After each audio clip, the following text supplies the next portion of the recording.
Good morning. My name is Reverend Dr. Ron Fox, and I'd like to welcome you to our Sunday service for the Center for Spiritual Living, Space Coast. I hope everybody had a really terrific Christmas. And to begin our service, my wife Becky, who is a practitioner emeritus, will open us with a prayer. And then one of our congregants, Barbara Loftus, will do a spiritual reading. But before they do that, I just would like to say, for anybody who has never been to a Center for Spiritual Living, we believe there's one God, many paths to that God, and we're here to love, honor, and support you, no matter what your divine path is. And the Center for Spiritual Living Space Coast is a safe haven for people of all beliefs and lifestyles. Whoever you are and wherever you find yourself on your journey of faith, you are welcome here. And so let's just take this moment to relax. Allow yourself to just be here in this moment. And as we breathe in and we breathe out, it reminds us that we are one in this divine spirit.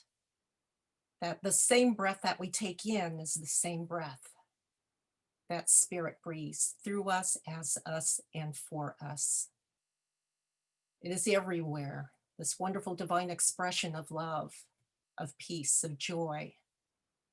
And it's here in this moment that I recognize my oneness in divine spirit, that it is who and what I am, the very expression of what I am. And I'm knowing this for each person on this Zoom call this morning. And each person who views this recording later on, that each one of us is a divine expression of the one mind. And so I'm knowing that at this moment right now, that the same divine expression is moving easily and through each one of us, that it is blessing each of us, that who we are matters, that what we are matters, that each one of us is here with a purpose, that we are here allowing divine expression to move easily and effortlessly through us. And I'm knowing that as this morning unfolds, that infinite spirit is moving easily through the message that is so easily expressed through Reverend Dr. Ron, that he too is one in spirit, that it is guiding and directing him in his very expression, in his message this morning. And so knowing that this is the truth of who we are,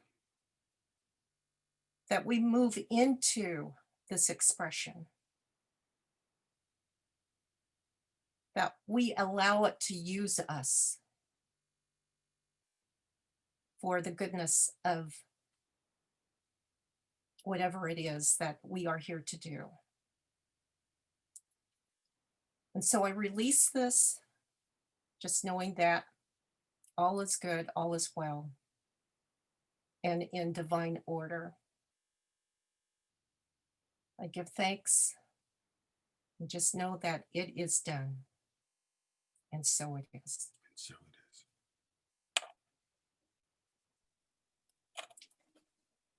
I'm going to start this reading. This reading comes from Experiencing the Beacon Within by our own Reverend Ron Fox. I'm going to start with the quote from Ernest Holmes, the founder of Science of Mind. To each is given what he needs, and the gifts of heaven come alike to all. How we shall use these gifts is all that matters. Anticipation. Do you remember when you were a child, the sense of expectation you felt on this, the day before Christmas? Either tonight or tomorrow, we would get to open our presents and see what great surprises were in store for us. As adults and students of Science of Mind, we can see the truth of Dr. Holmes' words in the quote below. The gifts of heaven are available to us every day. They don't come just once a year, and they come to all of us, not just a special chosen few.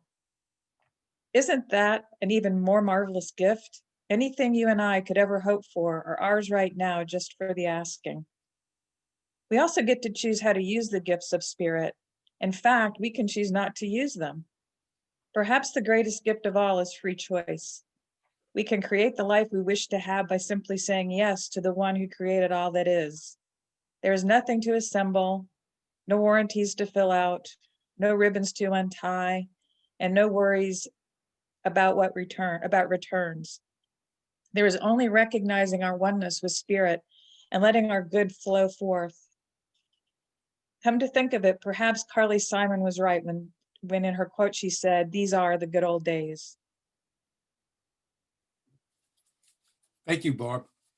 So before I start, I have to brag about something. I want you to see one of my Christmas presents.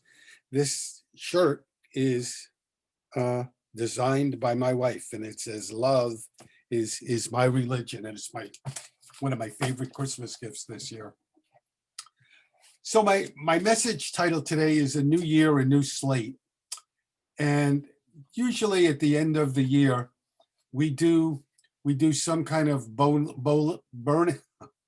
some kind of burning bowl ceremony and a white rock ceremony, white stone ceremony. And it's a little difficult to do it over Zoom. And so Becky and I were thinking, what could we do that will get the point across and will be meaningful? And so we're going to do something a little different later on in the service, which you'll see. And we hope to use the ritual to look ahead to the year 2021. But first, I want to take a look at who we are at our deepest level. And David Spangler wrote a book titled The Call. And in the book, he says, think of yourself as being called, as spirit trying to get your attention. And he says, the primal call is love. It calls us, he says, out of ourselves. And that some of us, all of us have gifts, have a talent to share. And he said, maybe the call is a little more subtle than a talent to share. Maybe it's that we're a good listener, or maybe somebody is able to really relate well to children. And he said the call isn't to separate us, it's to blend, to contribute, to serve. It summons us to be part of a larger whole. And I read an article this week by a lady named Yvonne Wilson, and she begins the article by asking, how do you define yourself? How do you define yourself? She said, and she's speaking to most of us now, she says, you have more potential than you're willing to give yourself credit for. And what do you tell yourself in your self-talk? You know, and I've said this before in other talks, most of us, when we talk about self-talk, most of us would never speak to somebody else the way we speak to ourselves in our self-talk. And she says, you know, your potential is what you haven't realized yet. It's your thoughts, your ideas, your talents, your abilities. It's the hidden treasure buried within you. And for me, Eric Butterworth says it so wonderfully.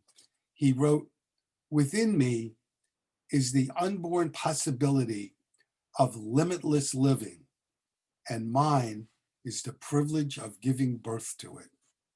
I want to read it again. I just love that. Within me is the unborn possibility of living limitlessly, and mine is the privilege of giving birth to it. So before we go into doing the rituals, I I want to tell you a myth, a story, a fable that I read in a book by Wayne Dyer. And it's a story, at least I assume this is a fable. It's a story about a monk who lived in China. And for whatever reason, he climbs a tree one day and he makes the decision to live in the tree. And so now picture this monk is living in a tree. And because of that, the people nicknamed him the Birdman, the Birdman. And eventually his fame grew far and wide, and people would come and they would stand under the tree and they would ask him questions or they would ask him for advice. And he was very wise and he was loving and he was very compassionate. So people loved to interact with him. And one day, the governor of the province where he lived came, and the governor calls out to him a question. And the question is, what is it all the wise men have taught? And there's silence for a while. So the governor says it again. What is it that all the wise ones have taught? And after a while, the Birdman responds and he says, don't do bad things, only do good things. And the governor says to him, I traveled 2 days to hear, don't do bad things, only do good things. I knew that when I was 3 years old. And Birdman responds, yes, a 3-year-old knows it, but an 80-year-old still finds it difficult to do. So I shared that because when we do the rituals, let's go back to that 3-year-old within us, not literally, but to go back to that time before our consciousness was embedded with all the conditioning that we see in advertising and everywhere else in the collective consciousness. So let's move to the next part of our service where you all get to do some work. So I think one of the rituals we've done before, but it still I think will work. And I took this. It's part of an all-day workshop that Becky and I have done for practitioners and for boards.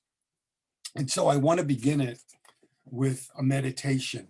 So if you're comfortable, just take everything off your lap and close your eyes and just be for a while. So take a few deep breaths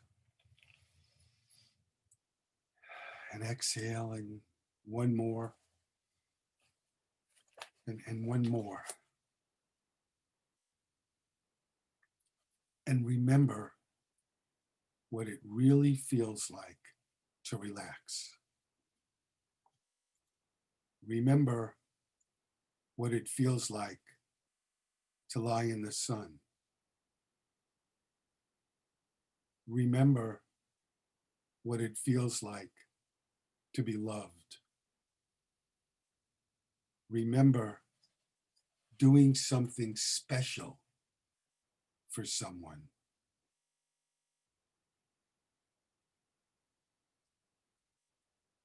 Remember being happy.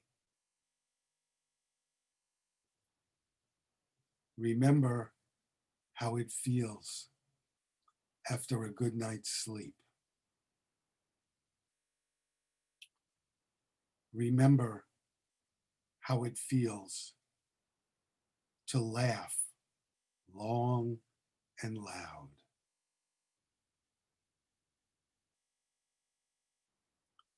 Remember the feeling of a child's hand in yours.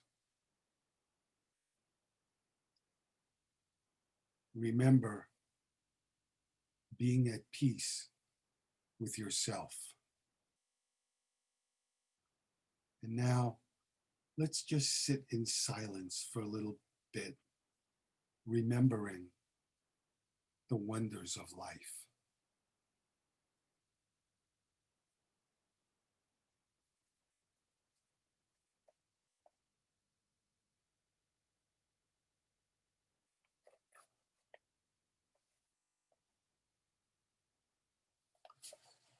So this is our time together, a time to retreat from our daily lives for a little bit, a time to be renewed and revitalized,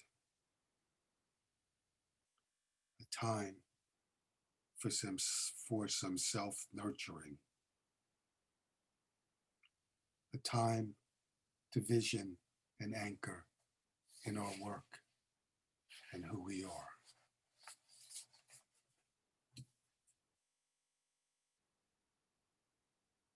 So when you're comfortable, come back to the room where you are.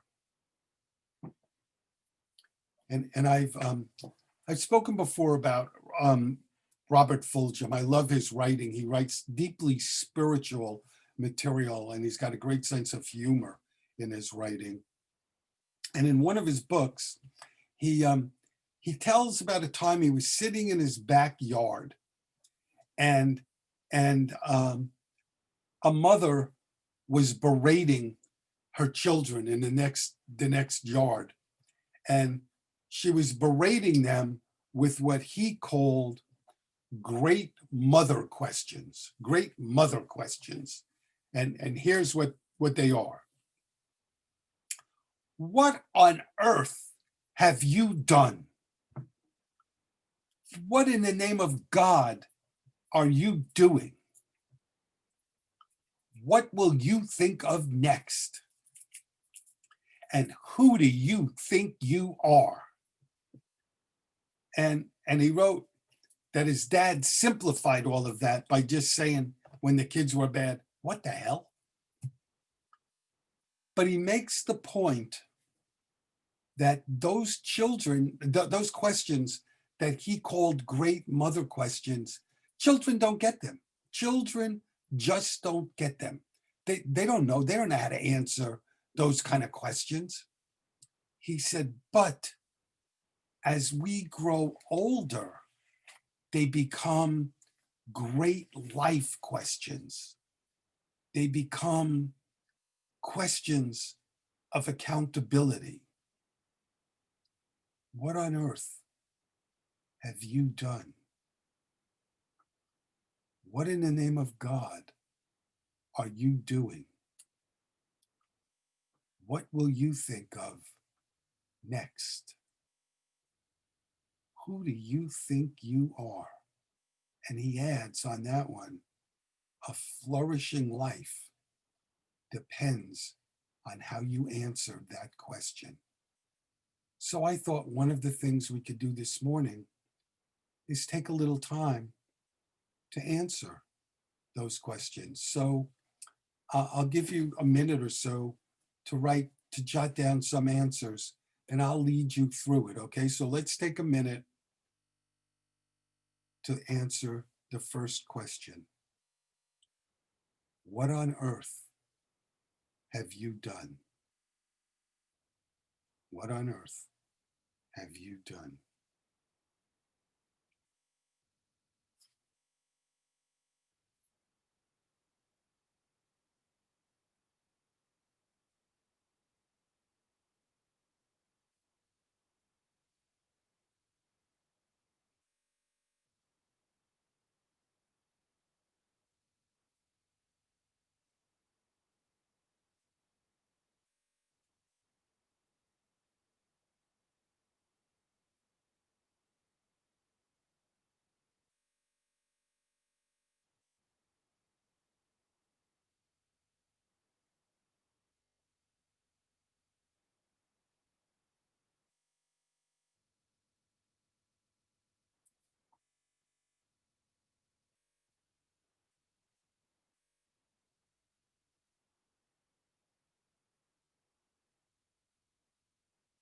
Next question. What in the name of God are you doing? What in the name of God are you doing?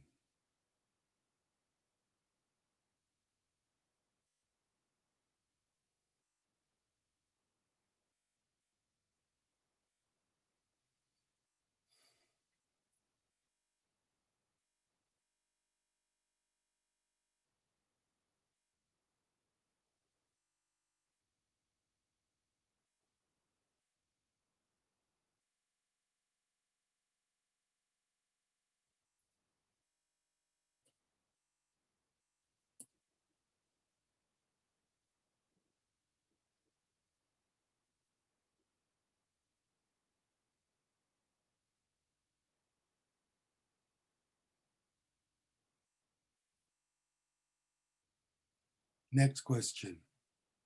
What will you think of next? What will you think of next?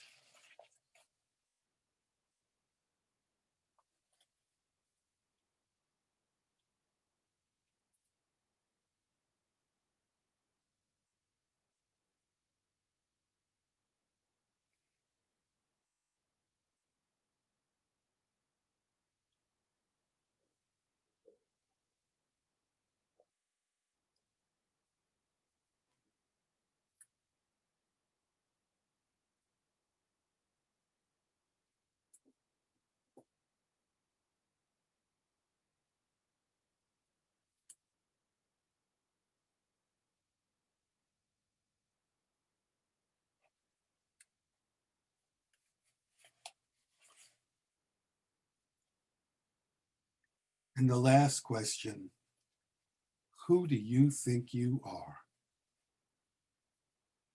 Who do you think you are?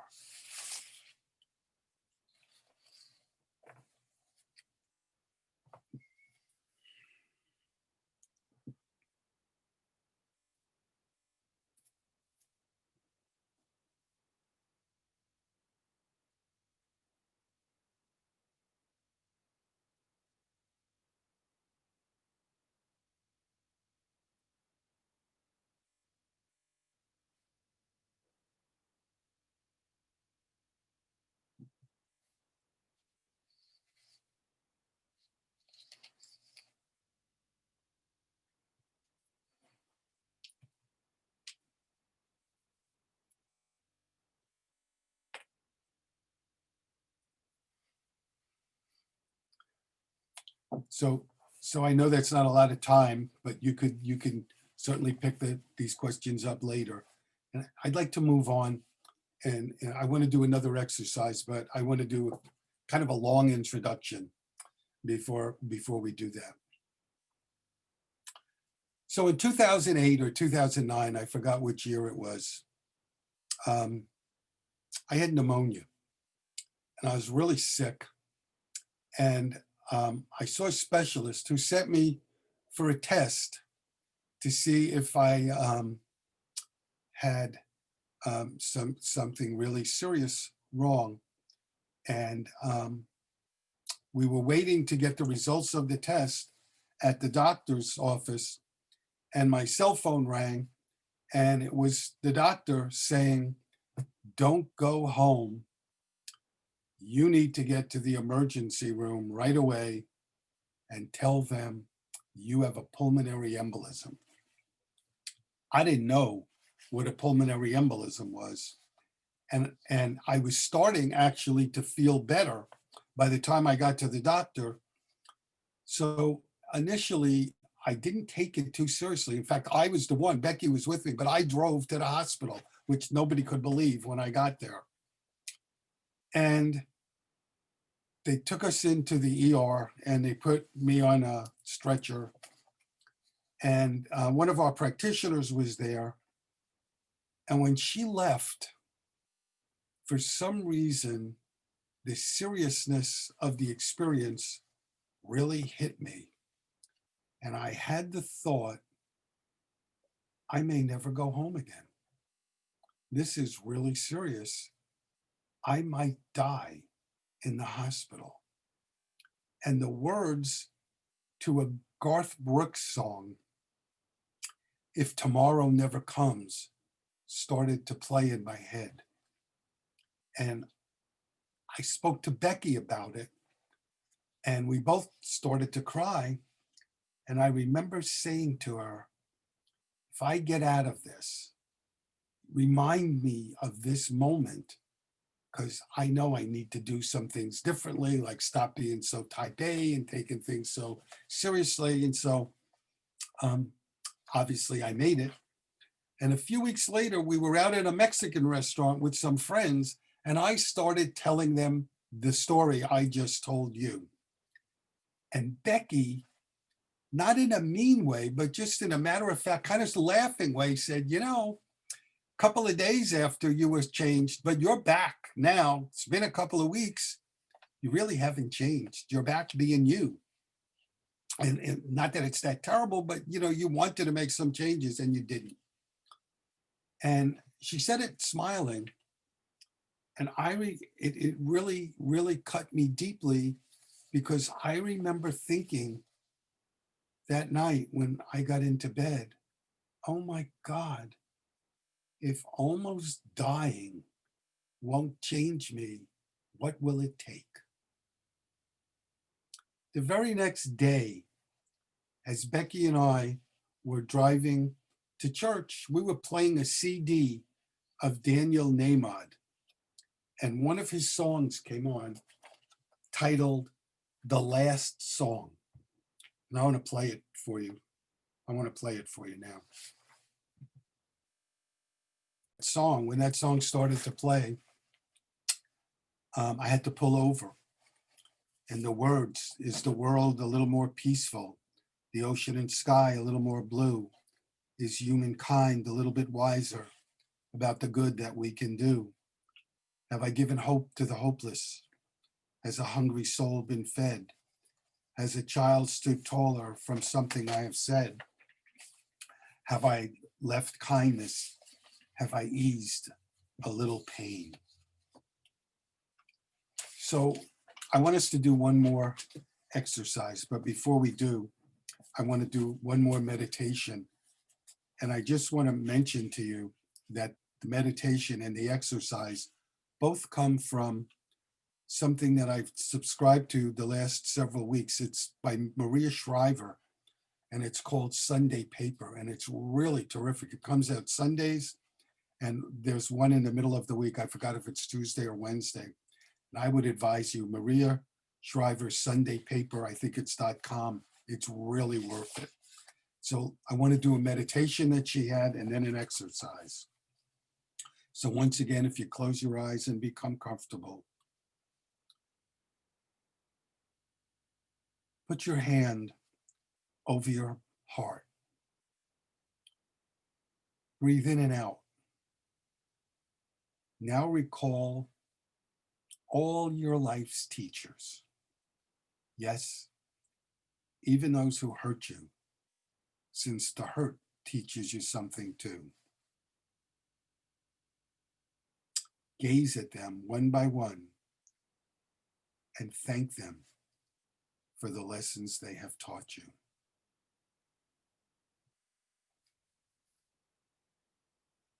And next, picture your family members, again, even those with whom you may be estranged, and soften your gaze so you can envision their pain too. Sit with them under a big tree in your mind and let them dissolve to make way for a new image.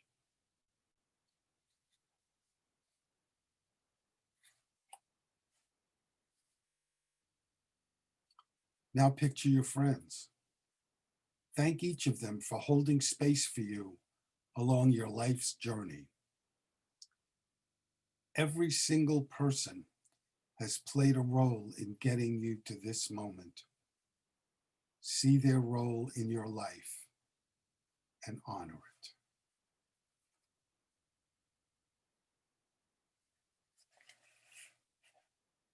And finally, look out into an open field See that young child walking towards you. Reach out to them. They are you. Allow them to approach you. Bring them in. Ask them what their wishes are for you this Christmas season and the coming year. Don't judge the response. Let it in. Hold it. Welcome them into your adult self. Accept them fully. Sit, breathe, and surrender. And when you're ready, open your eyes. And now, with your pencil and pad, I'd like you to do a to-be list, not a to-do list, a to-be list, and write down, head it in 2021, I want to be. In 2021, I want to be. And write down 2 or 3 or 4 things, as many, I'll give you a minute or so to do it, of what you want to be in 2021.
Now, I want to close this morning with 2 readings. I love them both. I couldn't decide which one to do, so I'm going to do them both. 2 readings from one of the great mystics of our time, Reverend Dr. Howard Thurman. And the first one is titled, Gifts on My Altar.